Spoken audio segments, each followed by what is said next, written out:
it's a gender issue and it's a class issue too, because most men probably would immediately say, well, the woman probably brought it on to themselves.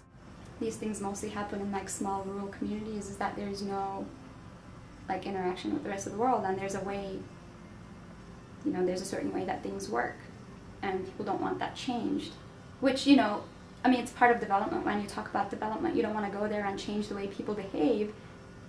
But like, in my opinion, this is absolutely unacceptable. The whole idea that like, oh, respect culture, you know, but what if the culture has like serious issues in terms of like gender and other things? And what do you do?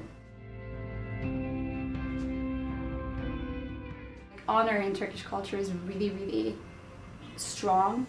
Like, you know, when you say cheers, for example, you like drink and you say cheers. Turks drink to honor, and it's like the most important thing that I guess a man has.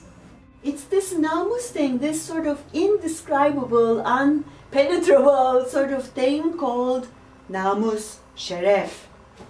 That's the key. How do you take women out of that namus, şeref, and turn it into, you know, something more individual? To, you know, if you want to be a good person, of course, because namus means somebody who keeps their promise, somebody who's honest, somebody who's a good person at heart. That's what namus is.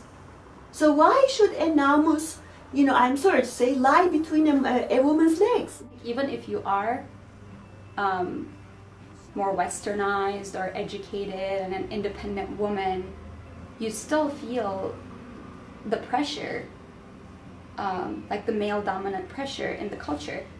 You know, that it's a man's job and a responsibility, and it comes from that religious background, to protect the women and watch out for them, but it got distorted to, you know, they need to watch what they're doing, and if they don't, you know, kind of honor the protection, I guess, that you provide, then there is a punishment that comes with it. Ultimately, it comes from man's own feeling of vulnerability, and they feel threatened, they feel weak vis-a-vis women. I mean, otherwise this kind of thing cannot happen. I believe ultimately it comes down to sexuality, nothing else but that, you know, the bottom line. There's great fear of women somehow, and you know, there's great sort of focus on sexuality on the one hand, but this fear of sexuality, it seems that, you know, I think Muslims need to face their own sexuality more openly, somehow. Probably the government has the greatest legitimacy, and I think it would really have to come from men.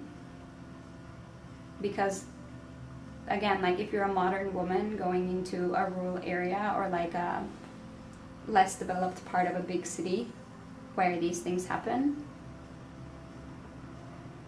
like you're what people are afraid of in a way, because they don't want the women in their family to be like you. So, you know, you have no legitimacy in that sense. So I think it would have to come from men. And start talking about masculinity, femininity, and respect for each other as, you know, human beings. And that it's okay, you know, to be a partner with somebody. Okay, you might lose them maybe, but, you know, at least you let them grow and give them space. But that's a human thing. It's not just in Turkey, it's anywhere else, isn't it? You know?